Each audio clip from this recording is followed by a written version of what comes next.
This is the Fourth Branch Podcast. We inspire dialogue. Welcome to the conversation. Welcome to the Fourth Branch Podcast. My name is Ataul Osama. I am here with my esteemed co-host, Brian. Good afternoon, my friend. And good afternoon to you. How's it been? How you been, man? How's it? It is year 3, man, if you can believe it. It is year 3. It's pretty amazing. And according to the weather forecast, we weren't supposed to make it here.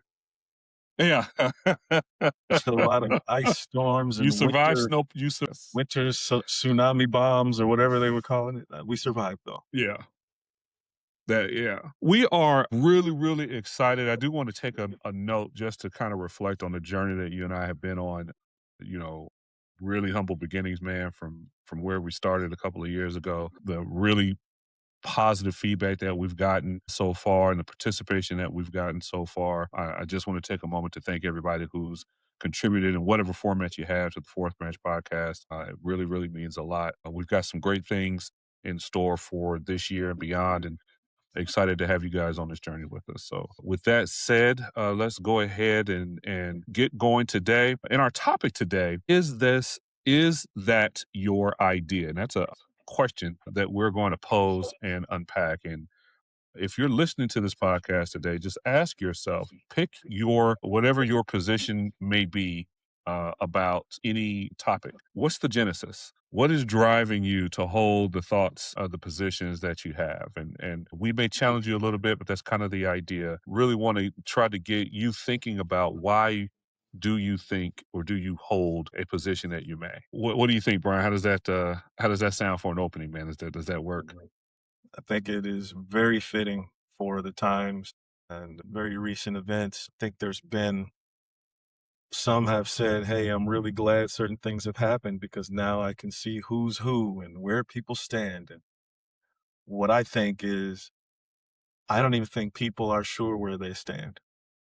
And I think that the is that your idea question is very, very much apropos. Is that your idea? If you felt this way about A, why did you not feel this way about A prime?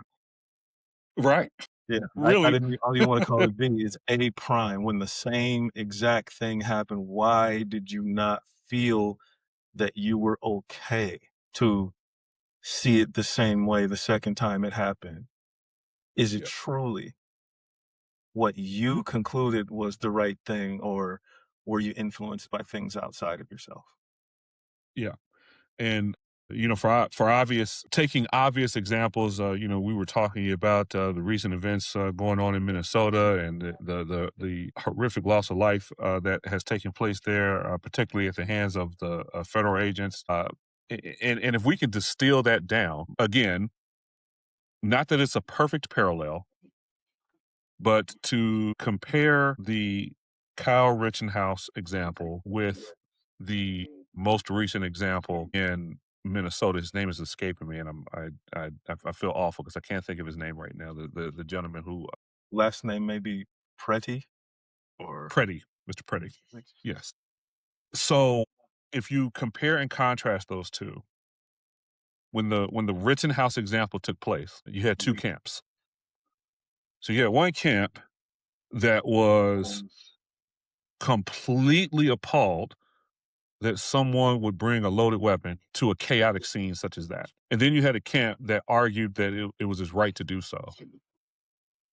And then by extension, it was his right to defend himself. And now those people have seemingly swapped places. The ones who were Second Amendment defenders in the Rittenhouse example are now saying that you can't bring a gun into a chaotic environment. And the ones who were lambasting Rittenhouse for bringing a gun to a chaotic violence are now defending the right to have a gun present in an explosive environment. So what prompts that? Because I like the way you put it, it's A and A prime. And regardless of where you may have landed on either issue, how do you find yourself at a 180 when you're looking at nearly identical circumstances? That's my challenge. I've said in many forms of media, one particular thing that I think strikes a chord with a lot of people, and a lot of people don't like it when I say it, but I don't like ignoring the rhinoceros in the closet, the elephant in the room, and part of what destroys discourse, which is it's not we stand for solid, real discourse with candor and respect. Yes.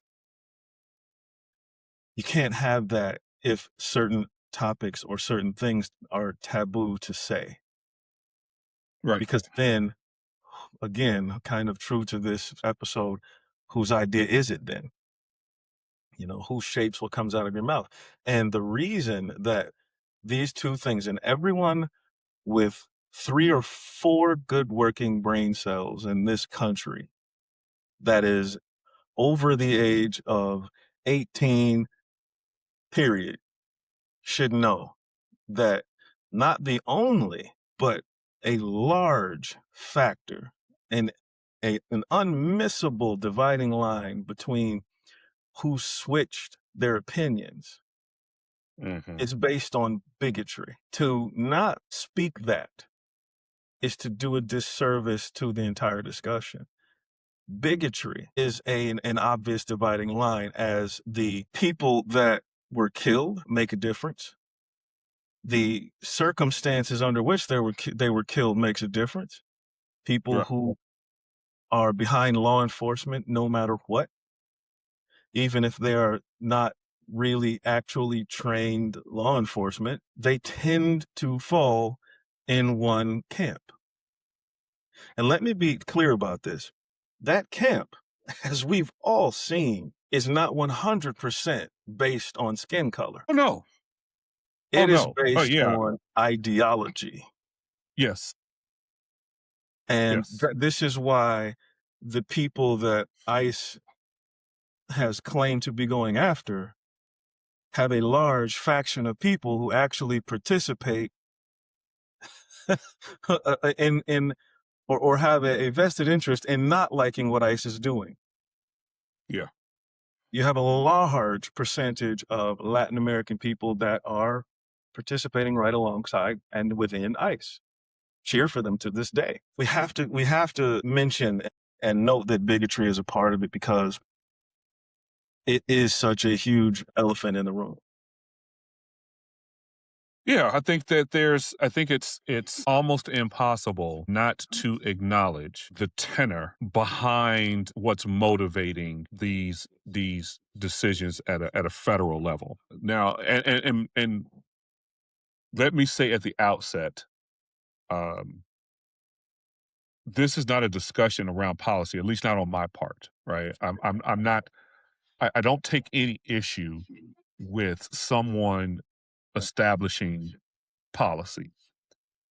And on the whole, the idea that you need sound immigration, you need secure borders, you need principled entry into the country, those are unimpeachable positions. All right. If you're arguing against border security, or you're arguing against whether or not we should be vetting who comes in the country, I would challenge you to justify your position, because that I don't see how you could really make that argument. The problem is, and this is why the bigotry, as ugly and uncomfortable as it may be, the problem is the dehumanization that is a part of the justification for the policy. I think it's entirely possible to establish the policies that you need without vilifying a community. And this is where I depart with some of my more right-leaning friends. I have absolutely no problem with the idea that we need these policies, but we don't have to vilify people in the process in order to get there. It's just not necessary. And the byproduct of that vilification is it becomes easier to treat people a certain type of way when you start to devalue their humanity. And that is the common theme, I think, if you look at the Rittenhouse example and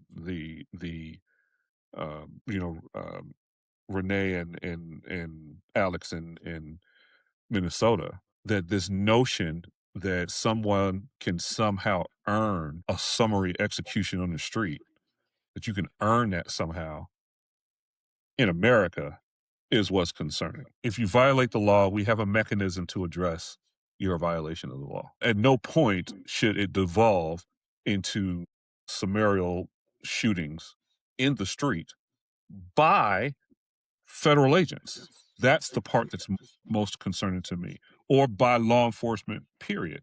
That's what's concerning to me. Their charge is to uphold the law, and it would seem that the tactics that are being employed because of the position that has been taken run counter to that high ideal that I'm a former armed soldier.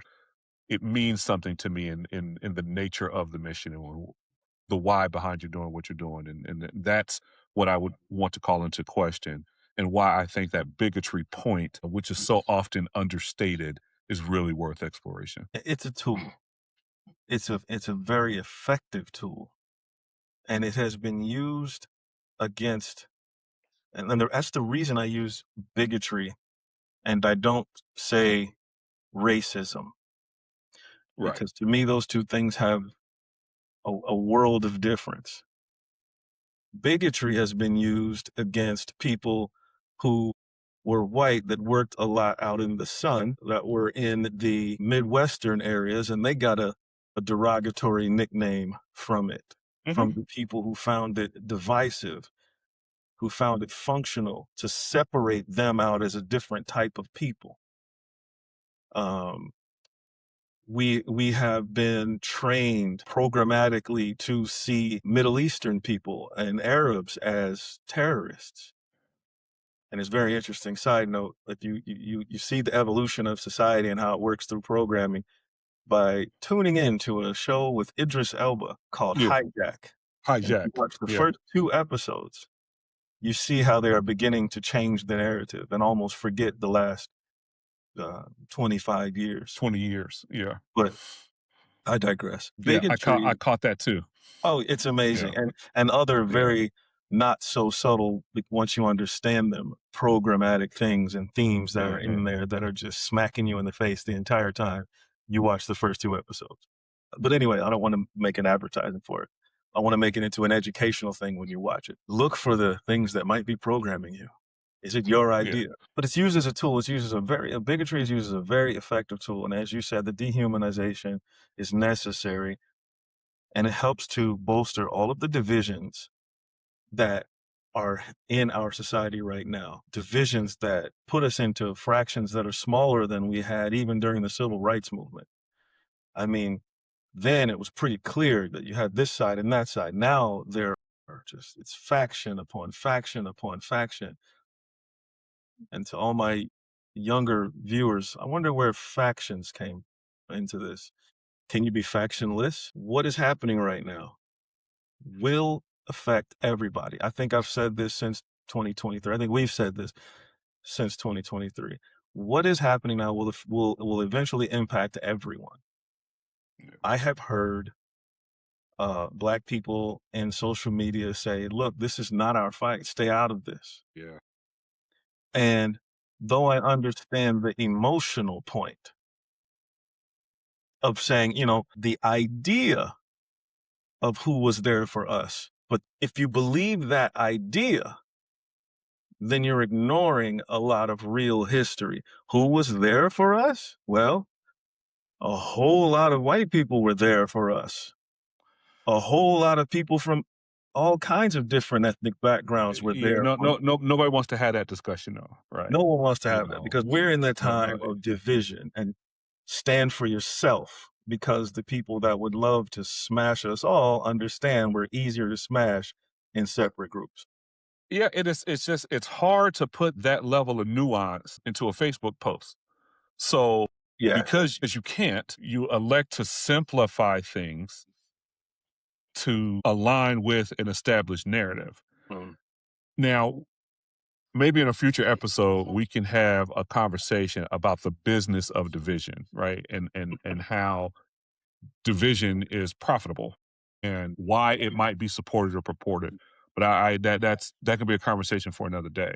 I think the point that you're making is excellent. And if you find yourself invariably on one side of the fence or the other with no thought of how you got there, I'm going to challenge you to think about how you got there.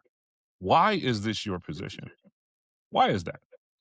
Right? And there's a psychology behind it because we like to belong to. I have a writing that I'll be publishing here soon, talking about the quiet middle. The noise is always at the extremes, always. And when you want to be visible, and this is a unfortunate side effect of our current digital social media landscape. When you want to be visible, the easiest and most direct way is to align where the noise is.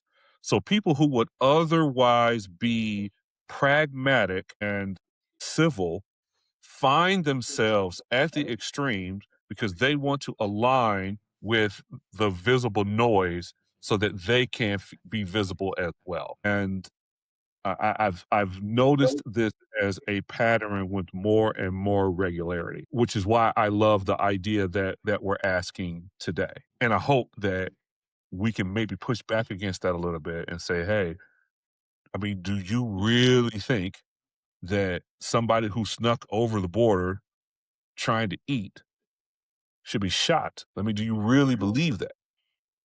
Do you? And and if you do, what does that say about you and y your thoughts about our social contract? That bring boy, I'd hate to do this a couple times in one, but it brings up a question that a lot of people are hesitant to discuss, Yeah, and I don't have the solution. I only have the question, yeah, and it is, there is a separation of quote unquote church and state, mm, which I think more appropriately should be a separation between government and religion. right, But when you do that, look at the trap you create. Look at the open lid, big aluminum garbage can that you have the potential to create. You have ideology as what unites a people, but you don't have a central morality. You don't have a guide of integrity. When you take religion and say that it must be separate from the state. Now, like I said, let me say it again. I don't have the solution to this, not in this country. I do not, because we have multiple religions. But what I will say is, without going down that rabbit hole, is there's something to the fact that all the world's major religions have a thing against murder. They have a thing against adultery. Basically, they all kind of rally around or have a consistent theme of the golden rule. mhm, So, and I bring this all the way back to say, is it your idea when you say and when you think things like it was okay for that gentleman to be killed? Does that align with your religious principles, or does it align with your ideological concepts and constructs of how people should behave? Because there's a difference that has to be examined. One is your formed belief that has nothing to do with what you might say on your knees with your hands together is God. mhm, You could not take that testimony to your God, not one that I've studied, and I don't want to pat myself on the back, but I've studied them right, all. There's no God that I have studied that you can take that argument to where you would not be summarily corrected. So I would beg people, don't analyze what you should think or feel about something based upon ideology, politics, red or blue. I implore you to say, what would my God say? And reference whatever book, manual, scripture, papyrus is there for your answer, not your interpretation of it, not some other man's interpretation of it. But what did your God say? And I think you'll discover that maybe you just might want to reevaluate whether you want to sign off that it's your idea that it's okay Yeah. for somebody to be murdered in the street. You know, I can answer that question purely on secular terms because in this country we believe in the rule of law. And the rule of law dictates how someone is to be we believe in this principle of cruel and unusual punishment. We believe in this principle of excessive force. We believe in this principle of the sanctity of life. And to the point that you're making, one's willingness to brush, and this is kind of what we were touching on before we started recording. These are core societal edicts that are foundational to how we operate. And if we're willing to cede ground on a core principle such as we expect our public servants to operate with the utmost regard for the preservation of life. If we're willing to cede that ground because we disagree ideologically. And this is a bigger issue than border control.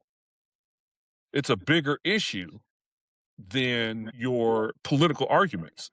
Now we're talking about who are we as a society. If you don't like, ironically, it's another Minnesota reference. If you don't like George Floyd and you think that George Floyd was a despicable person and that he had what was coming to him, I would caution you, right? I don't know him despite your belief that we're all black people are connected via MySpace or something. No, we don't all know each other. My space. He may very well be everything that his detractors say about him. He may have been a criminal and a vagabond and a despicable person. All of that may very well be true. The issue is that even he is afforded due process. If all of those things are true, he's still entitled to due process. Under no circumstances should he have been killed on the street. And this is the argument that I had with Rittenhouse. It's the argument that I have with the ICE actions now. If you have a job to do, great. Or if you want to protest, great, fine, right? Exercise your constitutional right. But under no circumstances when did we get to the point that killing was questioned, that was debatable? When did we get to that point? Somebody died and we're having a conversation about whether or not that was okay. We already have parameters for self-defense. We already have parameters for um, you know, self-preservation. I understand those arguments, but when you remove the element of threat, you no longer have I fear for my life. You no longer have I didn't know what was going on. You've removed that element. So when that's not there and someone dies anyway, now it becomes and someone dies and we don't say, hey, that was outside of our legal framework. If somebody has an issue with your position about the moral standing, right? You're not that person. Fine. What is our societal normative behavior?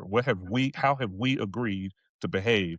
And why would we be willing to negotiate that in the name of some ideological political position? That's my rhetorical question to everybody, right? Is that really your idea? Is that how you feel? Are you really in a position to start creating allowances for death over politics. Yeah, Are you really ready to do that? and it's the trap. It's the trap that we're being run into. It is, as I've said for a long time, as many, many, many wiser people than I have said in the past, before I was born, if you allow it to happen to the least of us, it's going to happen to those that you believe are exempt eventually. And again, I don't mean to keep bringing religion into this, but again, whatever is done to the least of those, right? Isn't that in Matthew, I believe? Yeah, If you stand back and say nothing, you are next. It doesn't matter whether you're white, black, Latino, Asian. It doesn't matter. This thing, and I don't care how I sound because, well, you know what? I know what I'm talking about. And one day you will, if you don't now. It's coming for all of us. And it depends on us turning away when others are being slaughtered. It's absolutely dependent upon that. If you look at, and I'll use a different thing, they learned a long time ago that the people have all the power, meaning you. They learned that a long time ago in several different ways when we had corporate towns in our country, yeah, which they never talk yeah. about. And the corporations had their own money in those towns. You weren't taught about these things. You couldn't spend your money outside of the town. You had to take every last bit of your paycheck and Right. spend it back with the corporation. You couldn't even leave because everything you had was denominated in the corporate money. Checkmate, right? Mhm. Wrong. See, the people did something called standing together. We're talking 1800s. Black people and white people. Yeah, there was the enmity or whatever you might want to describe it as. But when it came to being treated like crap, they came together and they had things called strikes and protests and walk-offs. And they brought those companies to their knees. Yeah, this is just history. This is you can YouTube this happened. Right. It's not in your high school history book, Yeah, but it's out there. The information is not hidden. That's for another reason and another show. But the information is not right. hidden. It's out there if you just look. But I'm not asking you to research all of history. I'm not asking you to go read all these books and everything. I'm asking you, look inside yourself. I'm Afrocentric. Come on. Yes, been there, done that, Yeah, had yeah. that frame of mind. I'm a human now. Right, Through right. decades of learning and understanding what's happening on this planet, I just decided I'm going to be a human being and I'm going to understand the big picture. And I don't, you might not be able to understand what I'm saying now. When I say it, you'll call me names and you'll say, oh, sell out. You'll still call me Yeah, a lot of things I don't care about. But if you sit there and you say nothing about innocent people being murdered, you're next. If you believe and you buy into this dogma and this ideology of separation, red versus blue, gay versus straight, all of these things, if you buy into all of them and you leave anybody in the street to be beaten and destroyed and you say nothing, I'm just going to tell you right now, I don't do this a lot, but I'm going to judge you. yeah, I'm going to yeah, say, you, I won't judge you. I'll just say you're volunteering to be next. Tearing. It's like court precedents. A decision is made, people get together, they talk about what should or shouldn't have happened, they review the facts of the case, and then the case is decided. And that creates a precedent. And all other court cases that are like it after that in good courts look at the decisions in prior cases that are very similar to see what the people said through the court system was the right thing to do. So when you allow, and here I'm speaking to my right-wing Caucasian friends, when you allow the persecution of Black people and Latino people in the courts, When you allow white people to get away with murder, you have to understand that's the precedent. You can't store up 5 years of food in your house, 1,800 guns, and all kinds of things because you say something's coming. But at the same time, you think it's not coming for you? Then, oh, thanks for storing up all that food and ammunition for all the people of color on the planet, because that must be what you're doing. Mhm. Otherwise, you're a hypocrite. You know it's coming. But what it tells everyone is you don't know that it's coming for you, or you don't know why, or you just like to pretend that something's coming for you. But what I'm trying to say is this: if we don't act, speak together, we're all going to fall. We're all going to fall. And if you are consciously participating in the separation of people based on religion, based on sexual orientation, based on skin color, if you continue to do that, to take the humanity out of people that you deem different than you, and I'm talking to everybody, you're just greasing the skids. You're just putting a little Crisco on the slide so that we can all easier go down.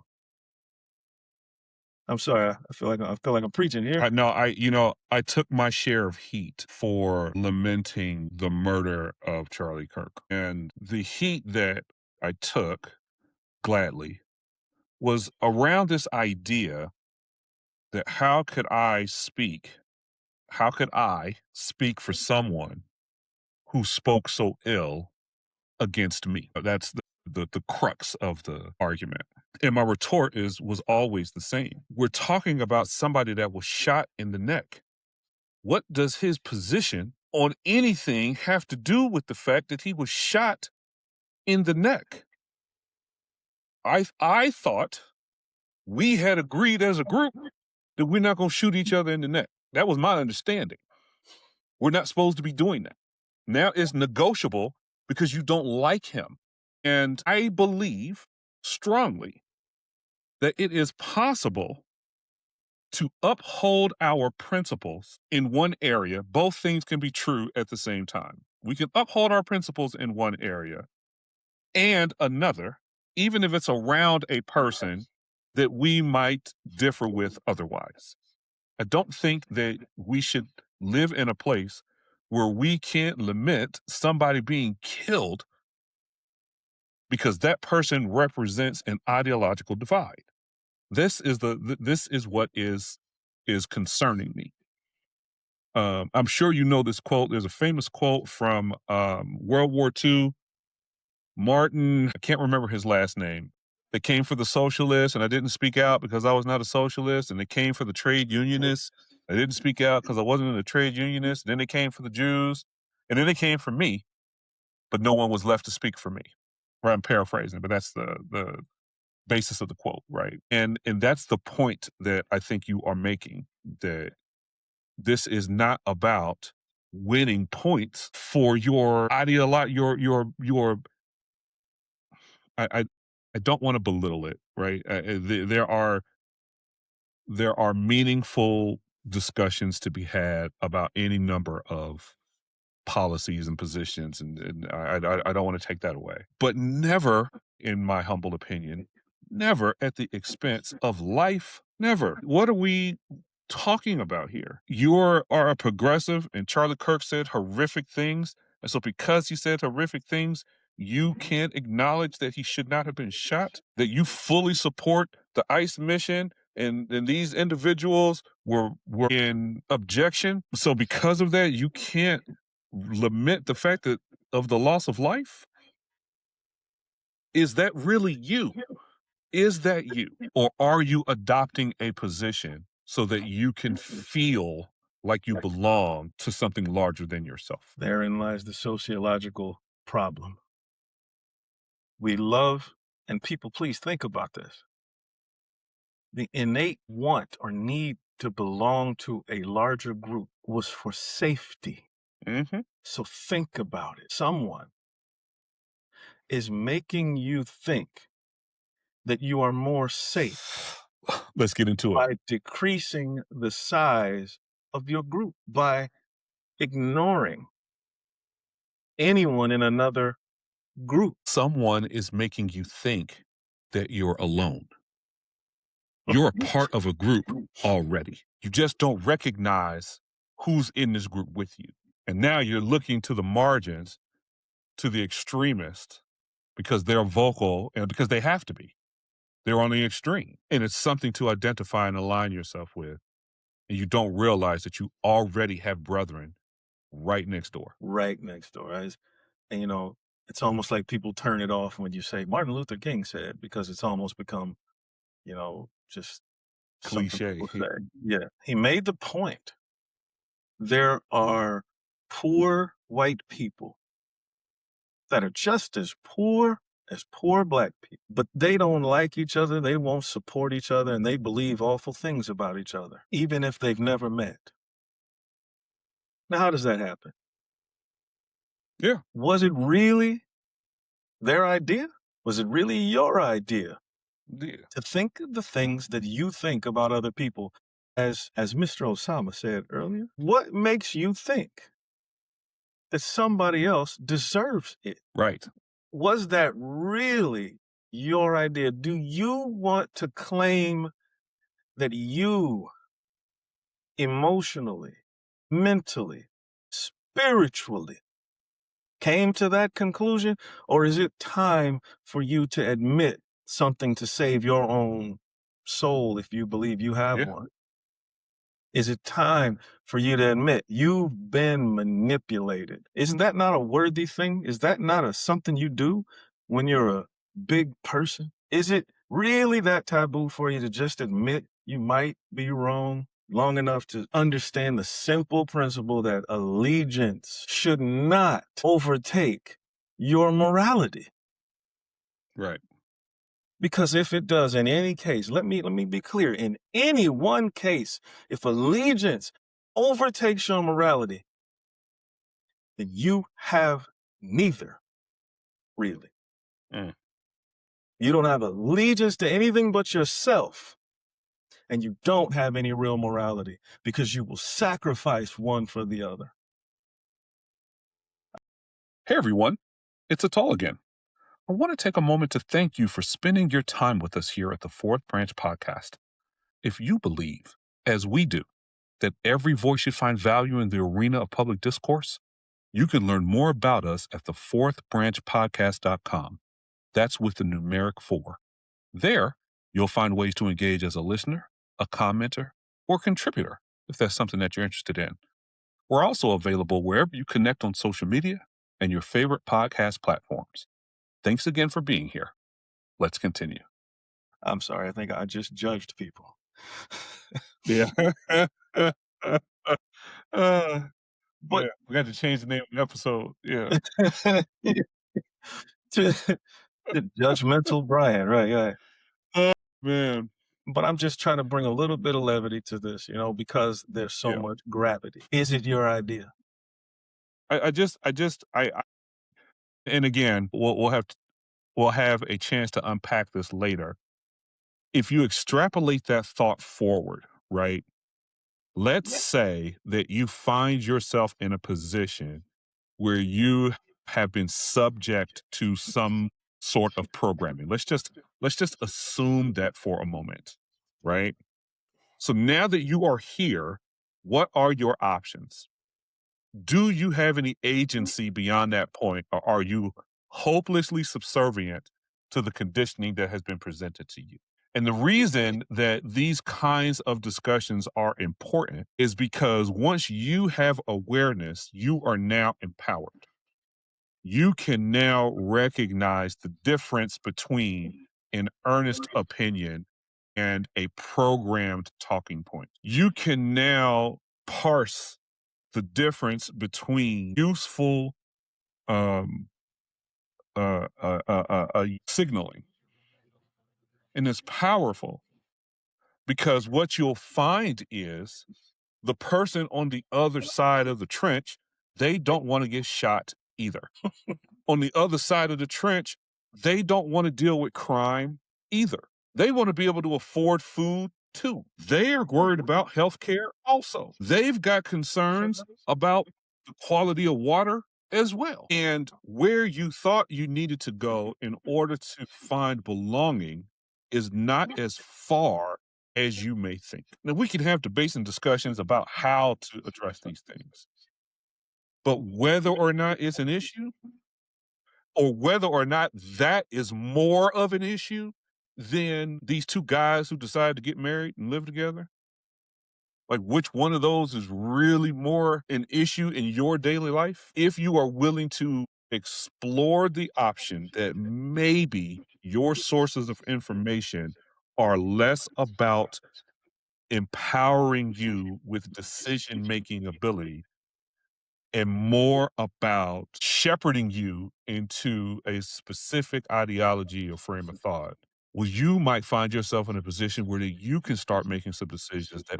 really benefit you. And if enough of us do that, as Brian was alluding to a little bit earlier, our collective ability to drive change is unmatched. It's one way that we can rig ourselves from what I call resource blindness or resource hypocrisy. It's the idea that there just isn't enough to go around for everybody. The only way that works is if you can actually convince people that it is a legitimate argument in the first place. Right. Right. To do that, you have to indoctrinate people on two different sides of that question. Are there enough? Is there not enough? That was terrible English, but I'll keep going. Yeah. You Yeah. know, it's It's public school. It's public school, man. Public school. And so that's always my out. right, right. Yeah. So it's there's a level of complete disengagement from reality that has to happen for people to say that there's not enough money to fund the things that we need to happen in this country, Right. while at the same time witnessing billions and billions and billions of dollars being spent on things no taxpayer voted for, Right. wasn't even put up for vote. Right. And then once all of those, well, trillions are locked up in things that you didn't even ask for, vote for, have any say in, then they say, well, there's not anything left for your kid's school. Mhm. There's nothing left for your social security. There might not be anything left for, just please, people realize every time they say there might not be anything left or you can't catch this substance out of the sky, it's always things that help you that you can't do. Think about that. It's always things that help you that there's not enough money for, not enough resources for. There's always a scarcity when it comes to you. And let me say that again. This has nothing to do with what color you are. No, no, I nothing to do with your religion, nothing to do with your sexuality. You. I'm destroying Yeah. the whole thing. Yeah. That's when all of a sudden it's scarce. It's okay to spend $42 billion a year for the next, I don't know how many years to go after, let me see, the only state that studies the statistics for how many crimes have happened in this country because of Right. illegal immigration. There's only one state that measures that. Why? Because that one state found that it was like 1.2% of all crime. Yeah. So you don't want to repeat that in every other state and show that, oh my goodness, we're spending $42 billion a year on this thing that's only Hey, 1.2% of I crime. just hate to bust the bubble, right? I grew up around my fair share of criminals. I don't know any that was willing to walk 1,100 miles with their kids so that they could steal some cars and commit petty crimes. If you really think about that for a moment, right? Now, technically speaking, if you enter the country without following the process, that is a violation of law. And so there's that technical designation that, yes, it is, you are a criminal for performing a criminal act is applicable, but it's not honest because we allow for exception and nuance all the time.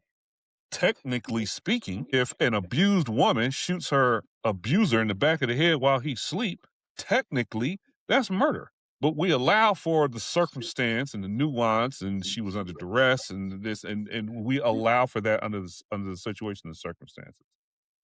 So if someone was desperate enough to walk 1,000 miles for a job, could we label them criminals? I mean, we can, but should we? What does that benefit? What purpose does that serve? And these are the kinds of things that when I listen to people talk, it alarms me because you are simply buying into a narrative that serves a purpose that doesn't serve you. There's a way to make that argument without calling them criminals. So if you don't need it, you could just simply say that, hey, listen, we want order.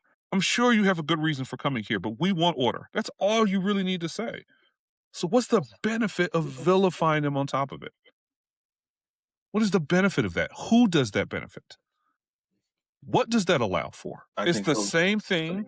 Yeah, I mean, it's the same thing for calling not Midwesterners, but the mountain state, someone who's a hunter and they're a gun-toting lunatic, right? right. What is the benefit of labeling them that way?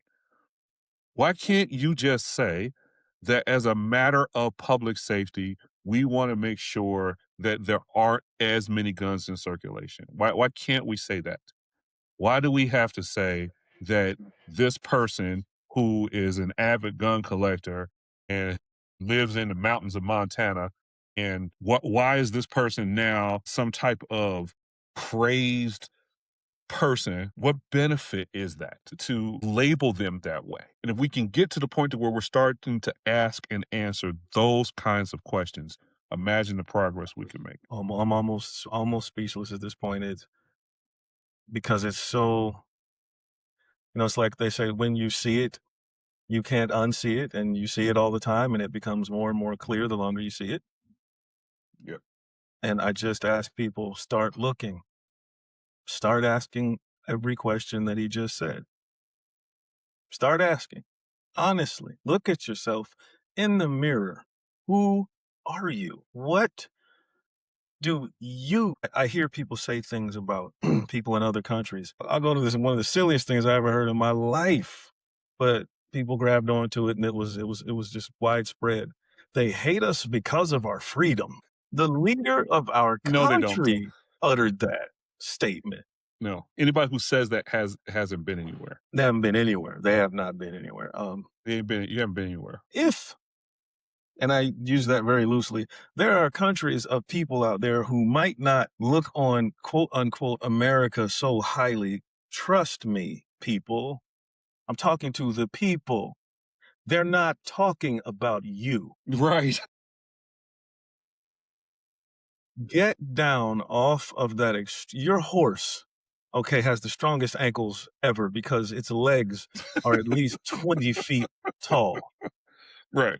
This horse Right. you individually climb on when you say that people in other countries don't like us. There are people in a lot of countries around this planet that laugh at the things that we've been up to. Seen that firsthand. There are a lot of It's so people true. that are suffering because of the things that we are. Ooh, I said we, didn't I? I'm sorry. You probably Mhm. didn't do anything. Most likely, statistically speaking, you weren't a part of any of it. Anything that you considered great or anything that you considered terrible. You probably didn't have anything to do Yeah. with any of it. You weren't in the decision making, you weren't in the planning, and you didn't participate. So why do you think Right. they hate you? They don't hate you. They're not jealous of Americans, any more jealous than if you were living in a country that was struggling because, say, random country that I will not speak of put sanctions on your country to where you couldn't get medicine, food, or anything that you needed for you and your children. If you wanted to go to that country because, well, they have medicine and food and things you need for children, why can't you ever see that irony when you say Yeah. things like, well, they want to come here, but at the same time, you want to say, well, they hate us. Please, please investigate your cognitive dissonance. Investigate why you vehemently say two things that don't agree with each other at all. Yeah. Yeah. Yeah. That's one of my favorite. Well, if you don't like this country, you can leave. So if I disagree, I thought what we were supposed to do was express our redress so that we could discuss it publicly. I thought that was how we operated here. But depending upon what you have to say and to whom, it's not let me argue against your position. It's let me get you out of here because I don't like what you have to say. And the hypocrisy. Th- that is how people get shot on stage. And the hypocrisy is ridiculous. If you don't Right. like it, if you don't like it here in this country, then leave. Well, okay. You don't like it here in this country, so much so that you are angry at half the people in the country half the time. But yet your solution is not to leave because there are things in this country that you don't like. Because there are changes in this country that you don't like. Your solution is not to leave. It's almost like you believe you're better than everybody else and that this country belongs No, yeah, only well, to you. it's because if you hold that position, I'm at home, right? Why would I leave my house? You're a guest.